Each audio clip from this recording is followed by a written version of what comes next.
To the PNU community, headed by my former teacher sa Orius, no ma'am? Abstract Algebra. Dr. Elvira Bichua, sabi niya si ma'am sa math, no? The Executive Director and Provost, and of course, Dr. Adeline M. Costello Abria, Dean for Academics and Multicultural Education, and Dr. Teresita Bocon, and all the faculty and staff of Philippine Normal University. I am deeply honored to be invited here to be your guest. This is a trivia. Maybe some of you, especially those who are old na mga faculty, didn't recognize it. But actually, in 1994, I actually enrolled here as a first year student. So, may nakabantay, no?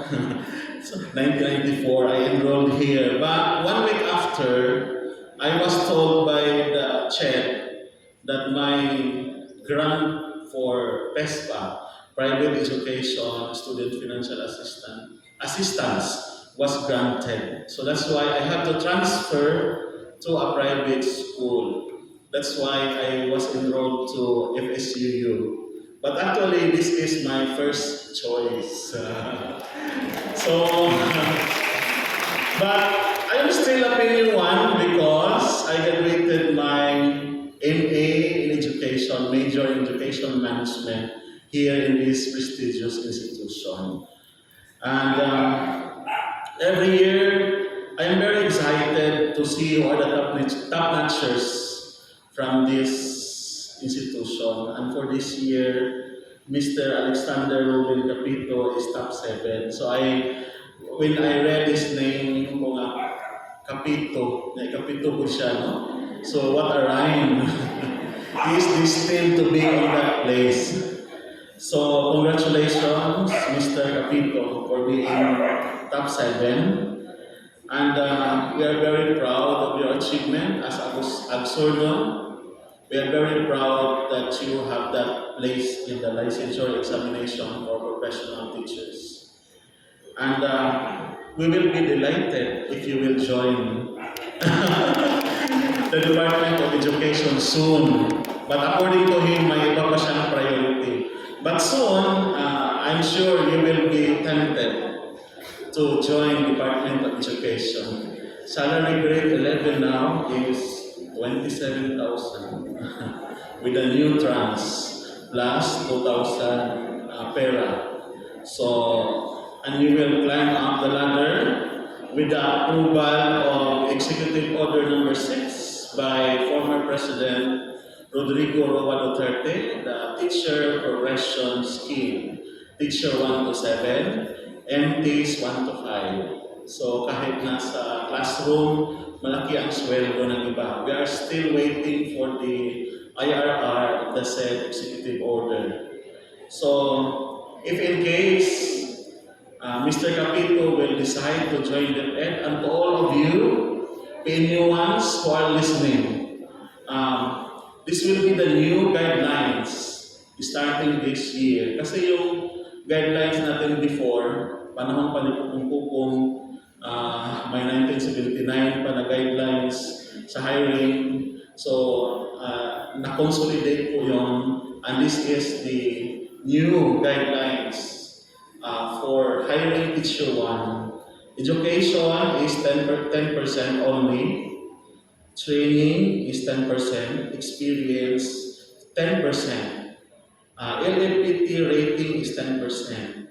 So that is only 40%. And the rest of the 60% is concentrated on classroom observation or demo teaching, 35%. And the teacher reflection form, which is the same, is 25%. Okay? Wala na pong EPT, English Proficiency Test, to be conducted by the DEA. And of course, the other, itong ibang mga criteria ay nabawasan. Doon na talaga nakapokus sa PPST. PPST classroom observation, and the non-classroom observation, which is the teacher reflection form. So, and there's a plan to reduce the cut-off score from 70 to a lower score. Hindi pa namin alam because we are waiting for a formal memorandum. If in case that Mr. Capito would like to join us in the future. And to those of you who are listening, the real battle really is in the Department of Education, where you can experience everything. No? You will be assigned in a far-flung school na makeshift lang yung mga classrooms. Kasi it is a fact that DepEd has limited funds. So, subsequently, the criteria for promotion too has different changes. So, DepEd is evolving. That's why we are proud to say slowly but surely we are improving. We are trying our best to give quality education to our absorbent learners. Before I will start my inspiration or message to all of you, this is the current scenario of our application for the Department of Education so that you will have an idea in the future. For this school year, we have a total of 1,859 applicants for Teacher 1 position, and only 1,409 qualified as registered qualified applicants. So meaning there are more than 400 na hindi nag-qualify, hindi umabot sa cut-off ng 70. And among the 1,409 applicants, registered qualified applicants, there are only 288 na na-hired for this school year. 100 from the elementary, 26 from the junior high school, and 162 from the senior high school. So all in all, there are 288. So the hiring rate as of this present is 20%, meaning one applicant for every 5 is being hired. This is because we are dependent on the natural vacancy only. We have not received any extension items for the last 3 years already. So, but for this year or next school year, the DepEd management has promised to give us 10,000 additional items the whole Philippines. So hindi namin alam kung ilan ang share ng Agusan del Sur. But Agusan del Sur is the biggest division in Caraga with more than 8,300 employees. So, some applicants, especially those from junior high school, opted to shift. This is the reality now. Opted to shift to non-teaching positions.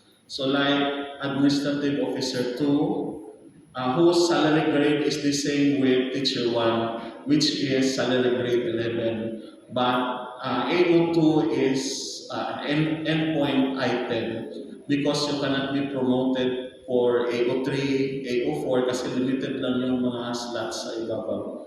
So, unlike with the Teacher 1 where you can climb up the ladder. So, marami po kasi we have more than 154 items. I said more than kasi may iba nag-resign, nag-retire. So, AO2 items, most of them, yung mga applicants namin are teacher applicants. Kasi nga 20% lang yung hiring rate. So, this is the real scenario of the Department of Education, Agusan del Sur Division. Some of the common mistakes of junior high school applicants is they did not maximize their application. They did not apply. They only applied to junior high school. So dapat kung applicant ka ng junior high school, mag-apply ka rin sa senior high school. Kasi mas marami ang items sa senior high school. So that's a lesson learned. Marami kasing applicants, they are too concentrated to junior high school. Ikakaunti ang item na junior high school. So that is just an overview of the scenario in the Department of Education, Agusan del Sur Division. Of course, DepEd is not perfect. We have a lot of flaws, we have a lot of weaknesses, we have a lot of problems. Every year, we have a lot of shortage of classroom. Then matatabungan na naman next year. So we have a lot of teachers, and we are just resilient enough to make sure that everything is under control. Because we are raised that way. We should be resilient and agile as 21st century educator. So, to Mr. Capito and to the left passers, and to all of you who are listening, the students for BEE and BSE and other courses, to be a teacher is really a mission. Do you agree? Most of those who are really dedicated to being a teacher consider it as a mission, not simply a profession. We are here not to be rich financially, but we are rich in values. Let me give you some story of the life of Jesus Christ, our perfect example as a teacher. When the apostles of Jesus Christ ay nangingisda doon sa kanilang river, they have noticed that hindi sila successful sa kanilang pangingisda. They are unsuccessful in catching fish. So sabi nila, Jesus Christ, nakatayo po kami dito the whole day. Okay naman po yung lambat namin. Okay na po yung mga equipment namin, yung boat namin ay okay. But wala po kami makuhang isda the whole day. Kung mayroon man, napakakaunting isda ang nakukuha namin. What's wrong? Saan po kami nagkamali? And Jesus Christ answered, launch out into the deep and let down your nets. So, sabi niya, doon kayo sa malalim. Doon kayo sa malalim. Huwag dito sa mababaw. Kasi yung isda, nandun sa malalim, hindi dito sa mababaw. And so the apostles obeyed Jesus Christ. Doon sila sa malalim pumunta. And nakakuha nga sila ng maraming isda because they obeyed Jesus Christ. He further said that we do not live in shallow waters. We should live in deep waters. I'm sure all of us are risk takers, no? We should grab every meaningful experiences that is available. So to Mr. Capito and to all of you who are listening here, we should grab every opportunity, especially if we discern that opportunity is very beneficial to us. Do not settle for less, and most of all, do not live in your comfort zone. It is said that comfort zone is a deadly zone. It will kill your creativity to innovate and grow. No?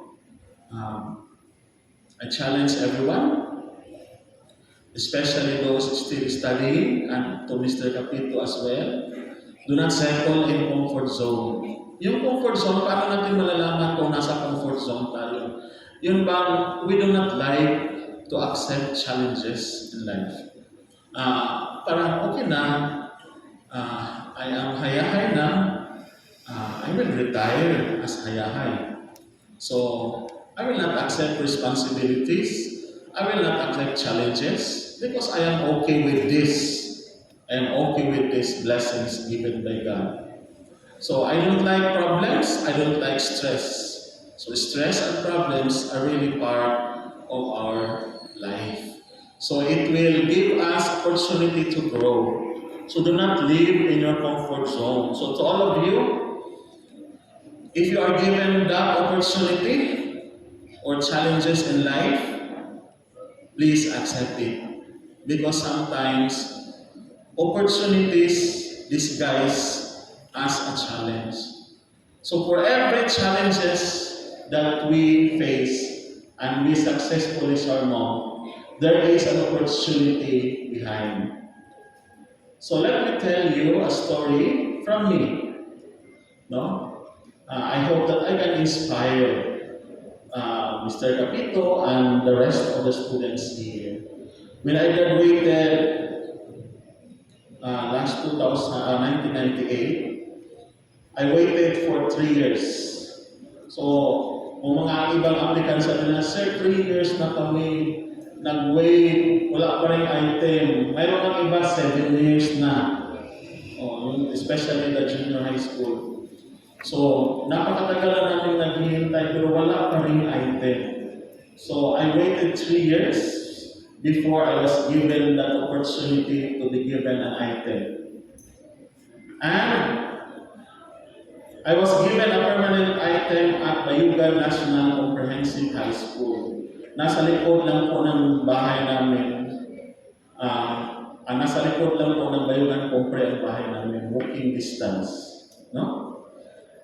But I hear that there is an opportunity na naghahanap yung newly established high school in Bayugan, 25 kilometers away from Bayugan proper, the Mount Carmel National High School, located at Mount Carmel.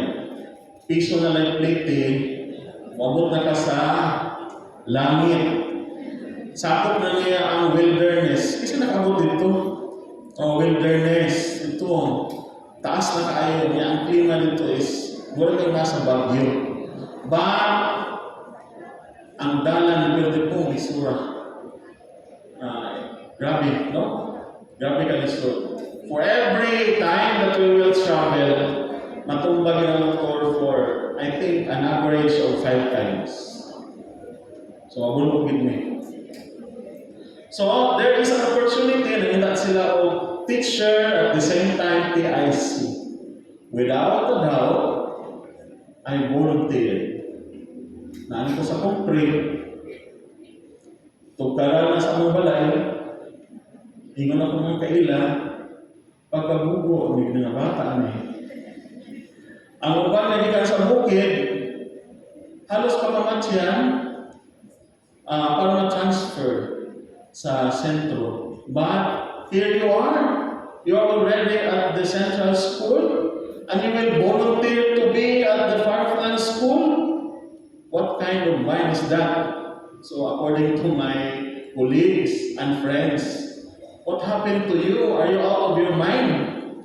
You are already in Bayugan Compre, then you volunteer yourself to be at the Farmland school. So never mind. I am not anymore useful here in Bayugan Compre. There are so many intelligent teachers here. I wanted to be in a school where I can make a difference. So, first month na sa Mount Carmel, ako ang school head, ako ang fourth year advisor, ako ang geometry teacher, ako ang physics teacher, ako ang math teacher, ang physics teacher, ako ang komandant. Grabe na ako kanan, ako ako ng trabaho. Unang anak ko, sakto ba ka na ang desisyon? Yes, first month adjustment. It's very hard. Added to that is the condition of the road. No? May bakas na lang yun para di mo tulog, but mind you, in my 8 years of stay in that school as teacher in charge, mold me as a leader and make me what I am today. Because of that opportunity,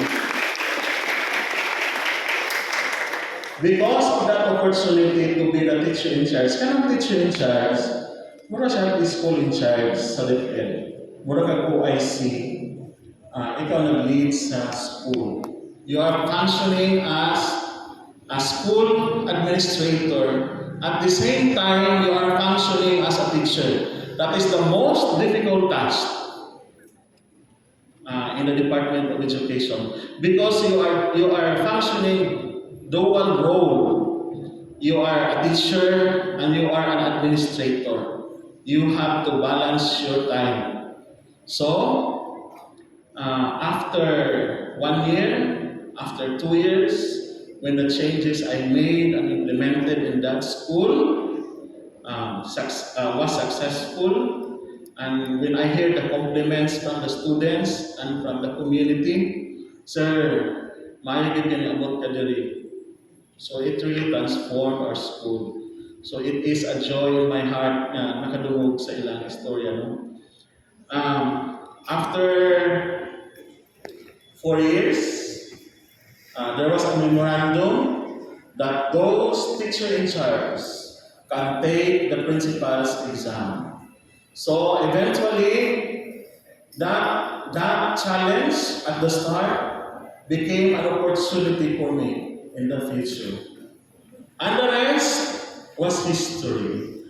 After passing the principal's exam, I climbed up the ladder as a full-fledged Principal 1, Principal 2, Principal 4, Education Program Supervisor, and as an Assistant Schools Division Superintendent. If I stayed in Bayugan Compre, I am still in Bayugan Compre right now. So see the difference of your choices. Really, decision determines destiny. So whatever you decide for yourself will determine your future. That decision not to stay from my comfort zone changed my life for good. So, my challenge to the top-notcher and to all of you, live life to the fullest. Do not afraid to fail, because failure is part of being successful. Aim high, for in the end, you are responsible for your happiness. Give your best always, for in this 21st century and beyond, ito, ako ang nagawa nito. Excellence is not an option, but a must. In DepEd, hindi pwede ang pwede na. You must perform to the best of your ability. Or else, you will end up ranting in Facebook. Nagay-reklamo, ang DepEd ingani. But if you are truly committed teachers, if you have that in heart and in mind, that teaching is your mission and passion, then you will love the weaknesses and flaws of the Department of Education. And you will vie for excellence no matter what. And discarte is the name of the game in DepEd. Kasi pag naging principal ka, Mr. Capito, hindi katulad ng principal sa private schools na you will just supervise teachers.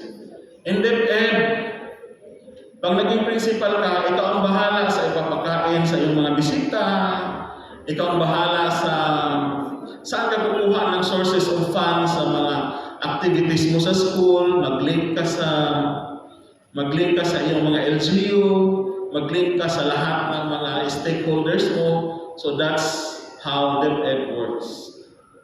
So, discarte is the name of the game. I hope and I pray that you will join DepEd. We really need PNU1s. Because PNU1s are the most performing employee in the division of Agusan del Sur. Yes.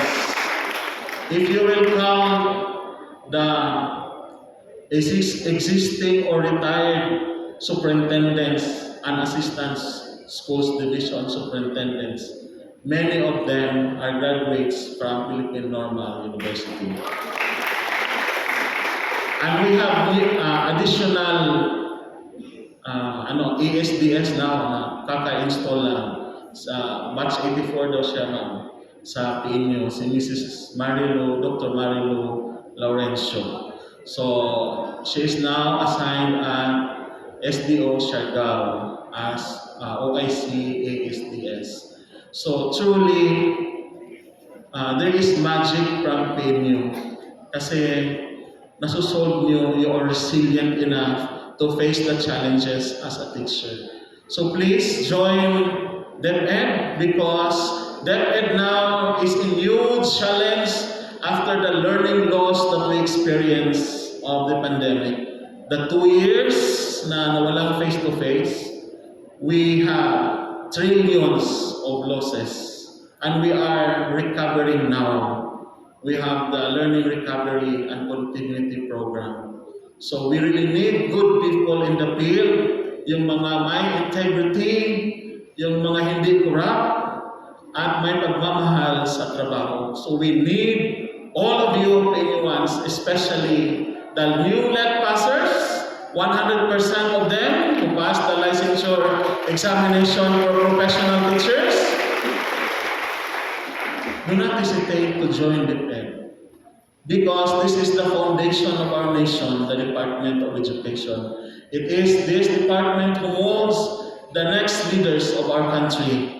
That's why we really need good and excellent teachers. So come and join us so that we will be successful in molding the minds of the young. I hope that more PNUans will join us in the future. Mabuhay ang PNU Mindanao. Congratulations to all the LGBT passers, especially to our top-notcher, Mr. Capito, and congratulations to the teachers, professors from this prestigious institution. Can you give them a resounding applause? Kasi for every successful student, a teacher is always behind. Do you agree? Yes. Can you give them another resounding applause? So congratulations po sa inyong lahat, especially to our top-notcher. So we are very glad that you will be in the Department of Education soon. Always remember, DepEd needs you. Agsurnon learner needs you. Yung mga bata na nasa laylayan, kailangan po kayo nasa far-flung areas, kailangan po kayo naghihintay sa inyo. I'm sure with the training that you got from this prestigious institution, you can make a difference. God bless PNU Mindanao.